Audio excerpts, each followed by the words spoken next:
Welcome to How Preschool Teachers Do It. This is Alison Kentos. I am an early childhood educator. And this is Cindy Tarabush. I am an early childhood consultant. This podcast is for parents and early childhood professionals. Let our experience and research-based knowledge become your guide. On today's episode of the podcast, we're going to talk about something that Alison and I feel really strongly about. We've talked about this a lot. I know I've written about it on my blog and in other places, and Alison and I discuss it, and that's project versus craft versus art. And is your child's time really being spent wisely? So I think what I'll do, Alison, if you'll indulge me a second, is I'm going to define those three things before we actually have a discussion. How about that? That sounds good. Okay, so just so we're all on the same page in this episode, here's the definitions. Project is a long-term investigation into something that children are curious about. I sort of think of it like we would have thought of a science experiment in school. Do you agree? Yeah, I would say that, but like longer term. Right, longer term. Yeah. I mean, it isn't just one day. Usually projects in an early childhood setting last a month. Well, each project could be days, and then there's an overall topic that could last a month. But, you know, during the project, what children are doing is they are observing, collecting data, somehow reporting that data, whether it's on charts or graphs or teachers taking pictures or whatever, right? Right. So it really is, it's science-based. It's you have a hypothesis or a guess. We're going to test that guess. We're going to see what happens, and we're going to record our results, is basically a project. Yeah. Then art is self-expression. So art is when you give children that piece of paper, and they pick what they want, markers, crayons, paint, and they just make whatever it is they make. And I have no idea, and I have to ask the children what they've done. Yeah. Sometimes I don't even ask them what they've done, because I don't like to put labels on it unless they want to put a label on it, you know, because it's their thing. Right, it's their thing, and that's the point. It's totally their thing. But I clearly can't figure out what it is half the time, because it's usually just whatever came to their mind or whatever they're feeling at the time just kind of gets put on paper. Right, so if it's art, it's totally their self-expression, and I have no idea of a product in mind, which is different than a craft, which is a teacher-directed activity where the adults have a product in mind. And sometimes the adults will show a sample for children. I've seen adults helping children glue things in the right place.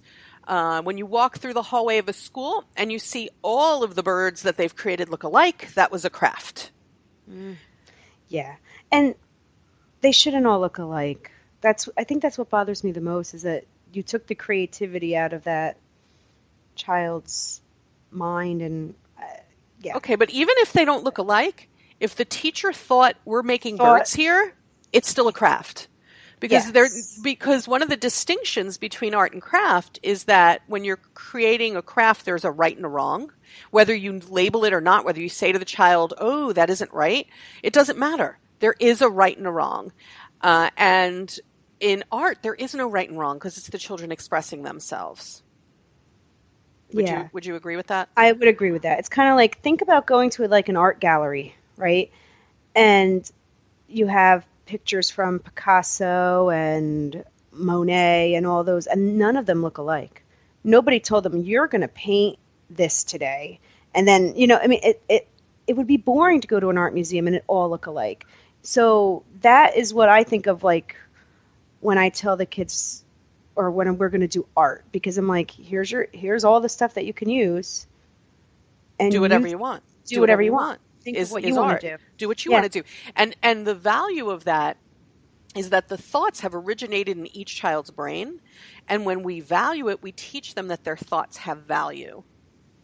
The benefit of a project is that the children are learning how to find answers to their own questions, which is critical thinking skill. Right. Right? They're developing critical thinking skills. They're learning how to record their findings. They're doing something that's going to serve them really well in the years ahead. Right. And there's so much you can incorporate into a project. So you're going to hit all of your major content areas within that project. You're going to hit literacy and writing and art and science and math. Yeah. All of it within that project. And I think that's why it's so important to do projects, is because everything is encompassed into this one little topic that the children are interested in, and therefore they want to do the work involved. Right. Right. So instead of saying, this week we're going to learn about dogs, whether you like it or not, we're learning about dogs. I don't care. This is what I want to teach, and this is what. Then they're like, I don't feel like doing anything. I don't feel like doing this work because I don't care. I want to learn about dinosaurs this week. And if you listen to your kids, you could do topics for months. Yeah, you could, but you can't. You know what you can't do? You can't do dinosaurs. Right. I have done topics about you can't do dinosaurs. Zoo. So the benchmarks of a project, really, in the project-based learning approach, which is something that's widely written about. You can find information not only from us, but all over the internet. The project-based learning approach is steeped in the fact that children are exploring topics that they have experience in, that they can manipulate, that they can experiment with, and that are part of their real world.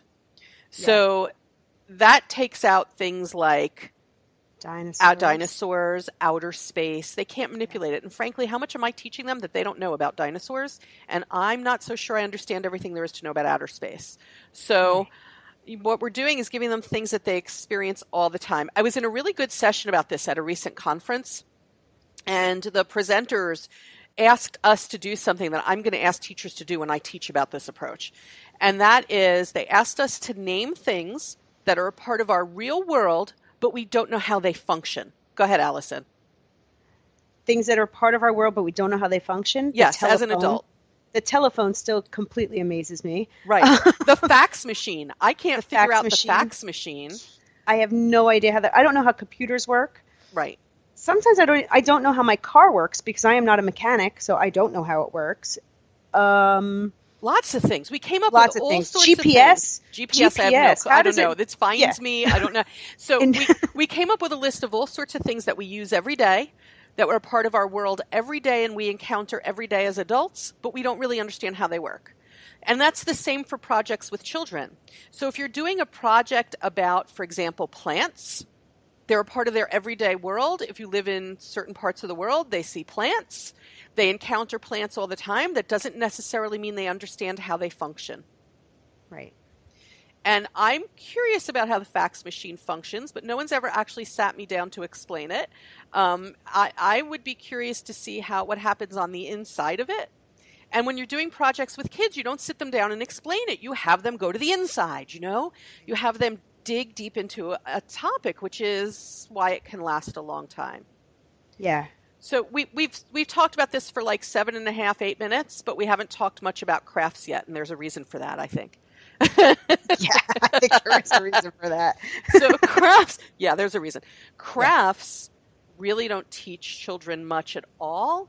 I've had teachers say to me, it teaches them to follow directions. And my response to that is always, children follow directions all day long, every day. You're wasting educational time. Right. They follow directions all day long. They don't need to prove to you that they can follow directions when it comes to just gluing something in a certain spot. Right. And I understand that if children are challenged by something like gluing or cutting, they may shy away from it. So you may want to do something with them that encourages them to glue or cut, but that doesn't mean that we should all be creating the same penguin. Right. But you can do those skills through different means and it not be part of a craft. Put scissors in your Play-Doh area, put scissors in your sensory table with strips of paper, and just let them cut. If they're really having that challenge, you don't need to say, we're going to do this craft because these 3 children need to learn how to cut. They'll learn how to cut. You just got to be creative about how you do it.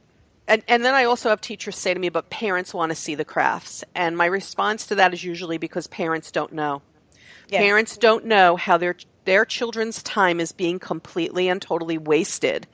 There's so much more literacy and math and social studies and science and the arts that we could do with children in the course of a day if they were doing less cookie cutter crafts.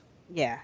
And I want to say, like, a lot of the parents in my class this year, we did very few things that even got sent home. Most of the stuff was, stayed at school. Like once in a while I would send something home that they did, their art or whatever.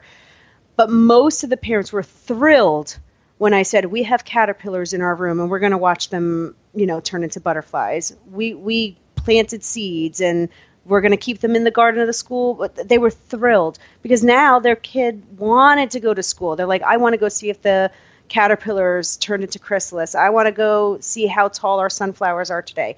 That's what they actually more wanted to see, at least in my little group of parents that I had this year. They were thrilled when I said we were doing more science. They didn't care that I wasn't sending home crafts. I'd save crafts, and I don't even really do crafts for like holidays, but sometimes, sometimes teachers will say this to me when I'm consulting. They'll say, can we do crafts for the holidays? Can we do crafts for Mother's Day, for Father's Day? And I tell them, you know what, for a special occasion, if you'd like to do crafts, go right ahead. Please understand that they should be done in a way where the children still get some input as to what they're going to do. Yeah. And limit the amount of time they take to put together because, again, you're wasting educational time. And in today's world, we just can't waste educational time. Yeah. Even for Mother's Day and Father's Day, I have them create what they want. For Mother's Day, they made a vase and they were able to decorate it however they wanted to.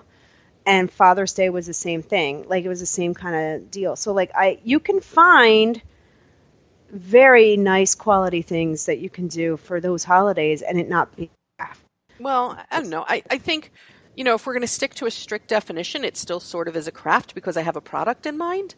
I know, but at I least try to make it so that it's like, that they're creative about it, that it's their own creation. Because I know it's like a vase and I'm giving you a glass jar to turn into it.